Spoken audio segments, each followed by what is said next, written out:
The Fitterist Show with your host, Christopher Allen, where we explore the art of mind and body conditioning. FlexIt's personal virtual training app helps customers get personalized, one-on-one training sessions from their network of experienced personal trainers. We'll see how they pivoted during the pandemic to continue their growth.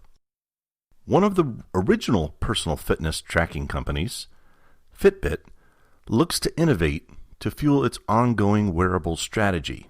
And Fitbit rival Garmin has unveiled a new fitness watch specific to the eSports market.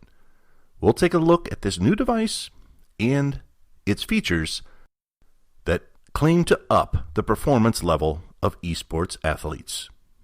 So, let's dive in. Austin Cohen, the founder of FlexIt, always wondered if Gen Z and millennials had really been conditioned to access pretty much everything through their smartphones. Why wasn't this case in the world of fitness? You had apps like Uber, Airbnb, change transportation, food, hospitality, Grubhub, all of these different apps. Could he build something that would transform the fitness industry? And one of the things that Austin learned very quickly was that the gym industry was very sensitive to new technologies. To take third-party tech and accessing pretty antiquated gym systems that had lasted and done what they do for years and years meant that he needed a specific strategic advantage on the gym side to help build this product and have them embrace it in a way that gyms felt comfortable.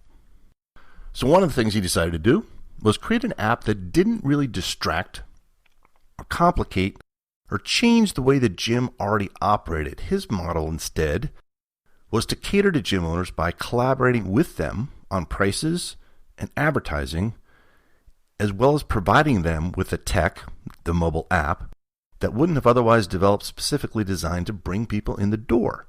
So he founded FlexIt, this app that connects users with gyms and allows them to simply walk in and work out without a contract, without a subscription.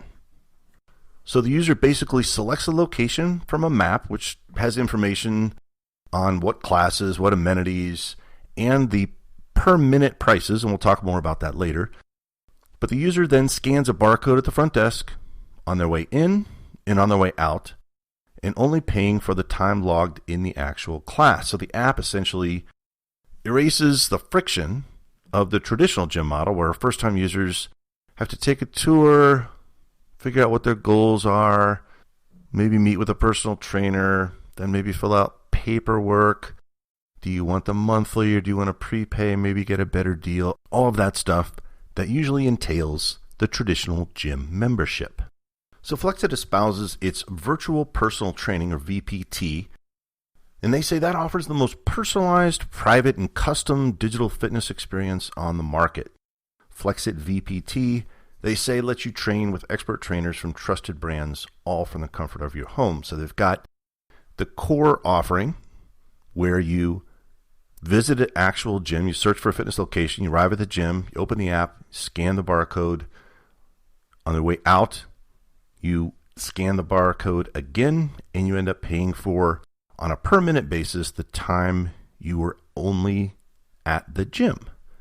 Typically, this is going to be cheaper than either a day pass at the gym or a pre-booked personal fitness session with one of the trainers at the gym.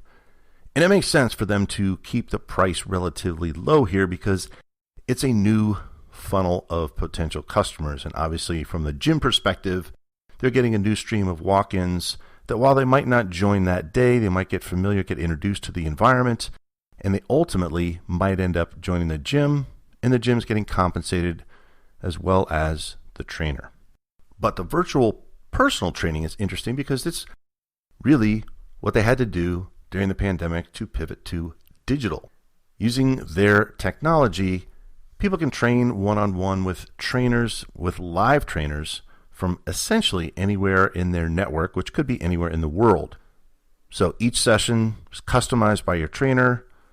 So it's a good match for what you're trying to get done. So throughout 2019, FlexIt launched with 300 gyms across 6 different cities. They allowed users to access pretty much more than 3,000 fitness spaces across 24 states as they continue to grow. They signed on different gyms like Blink, Crunch Fitness, and Golds. And by the end of 2020, the plan had called for FlexIt to be in all 50 states and then start to go and turn their focus on international. But then the pandemic hit, of course. So they had to kind of think about, how do we use this technology to still pair customers with great trainers? So they repurposed their existing technology that allowed that pairing at physical locations. And now they make those connections directly on a remote basis. So they launched this virtual personal training on the app, allows users to work out with a trainer over video chat on iOS, Android, tablet, or Windows devices. FlexIt also leverages those same gym partnerships that they had because they figured, hey, those trainers are still affiliated with those gyms. Let's continue to leverage that nationwide gym partnership and all the trainers associated with that in this virtual personal training. So the training optimization allows for shareable screens so that you can, after you book your session, you can set up your camera angle according to the exercise. It has warm up and cool down content available 10 minutes before and after the session, so you can kind of maximize the time that you're actually paying for with your trainer. And you're paying in 15-minute increments, again, according to those gyms' fees if the trainer is directly affiliated with a gym. But you can buy 30, 45, or 60-minute packs. So again, the difference here, the virtual personal training, is that you're doing it all online from the comfort of your home, paying in 15-minute increments, versus their original model, which was at the gym in person, pay by minute at the actual gym.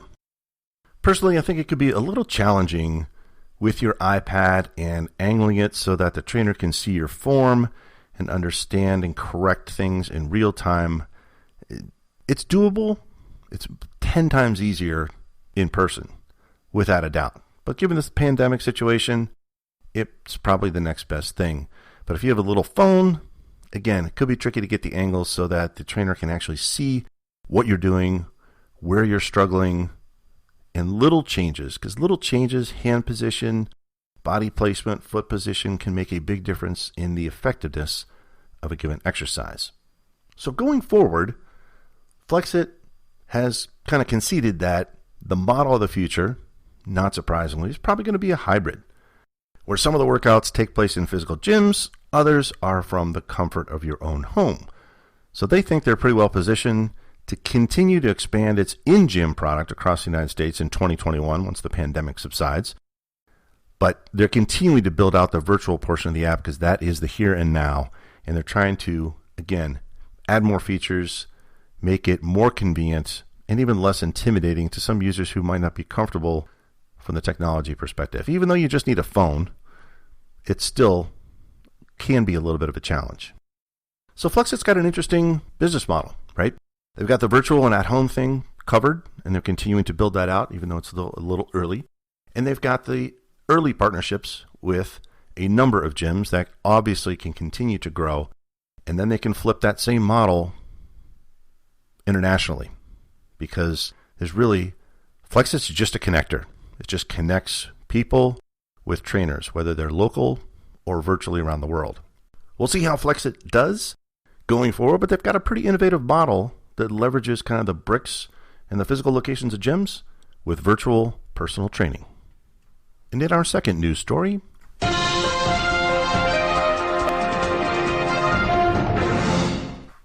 Fitbit, one of the OG members of the fitness wearables and tracking group. And if you remember, we talked about Fitbit on episode 75 of the Fitterist Show, where we talked about their Fitbit premium subscription offering and its milestone of crossing the 500,000 subscriber mark.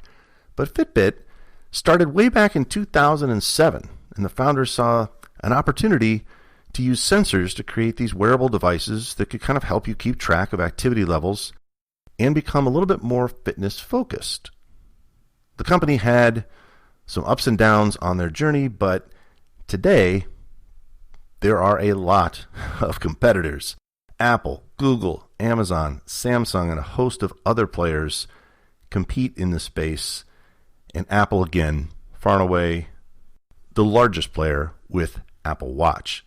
And while many of these competitor products do a lot of different things, Fitbit, for the most part, has really just focused on the health and fitness segment, with a couple of smartwatches thrown in there. I think the Versa and the Versa 2, but primarily they're focused on health and fitness. And the CEO of Fitbit indicated that, his name is James Park, he indicated that during the pandemic that demand for their products actually went up. He thought that might go down because people are just generally staying home and doing nothing, but the home fitness craze took over and everybody was looking for ways to measure their progress. And if you remember, back in 2019, in November of 2019, Google bought Fitbit for $2.1 billion. Now, that transaction is still making its way through regulators in both the European Union and the United States. I think I just most recently read that the European Union punted. They think they were going to December, and it may even trickle into next year for the full approval, or what they're thinking about. They're generally worried about data, commingling of data from Fitbit and personal health devices owned by Google into the Google search algorithm. Google has promised that they will keep those data silos completely independent, and it will not be commingled at all. But we'll see. So it's still got to get through the regulators on the European Union and on the U.S. front. But in theory, Google will own Fitbit at some point in the future. So looking ahead, James Park, the CEO of Fitbit, has started to look at what does the future look like? Where should they focus, keeping in mind that they're likely to be part of the Google family? And he's really focusing on a couple of different areas. Certainly, they want to continue to innovate around health and fitness like they usually do. That's their core bread and butter.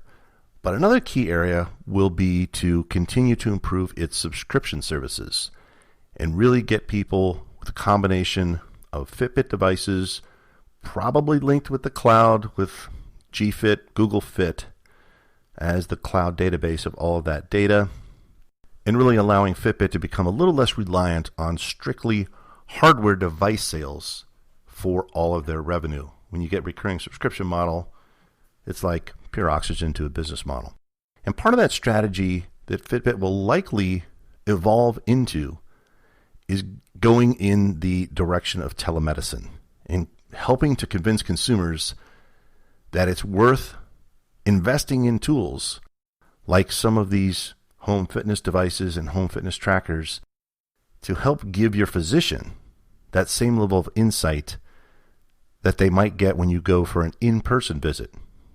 So telemedicine, companies like Teladoc, Livongo Health, that recently just merged, are riding the wave of future telemedicine. And look, Fitbit wants to be part of that and has a treasure trove of data on those personal devices that, again, with users' permission to certain their personal physician, could share that data to give their doctor a more robust picture of their overall fitness rather than a single slice in time where they show up at the doctor's office and they take a bunch of measurements and blood tests.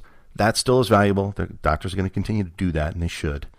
But this will help build that picture, the more robust picture of a person's full health. Along these lines of telemedicine, there's also a possibility of using Fitbit devices to detect COVID-19. Earlier this year, a study conducted with Stanford Medicine Healthcare Innovations Lab and Scripps Research Translational Institute revealed that a carefully developed algorithm could successfully detect COVID-19 in users a day or two before they showed symptoms. Now, they're cautiously optimistic about the findings, so it's still early, but it gives you an idea of the kinds of insights that wearables with personal health can bring in the future. Again, this technology is still pending regulatory approval and requires a lot of data presented to the FDA to even get either emergency use authorization or general authorization down the road. But again, it gives you an insight into coupling wearable devices that are gathering information with powerful cloud-based algorithms that give you and potentially your doctor insights into your day-to-day health. And in our third news story,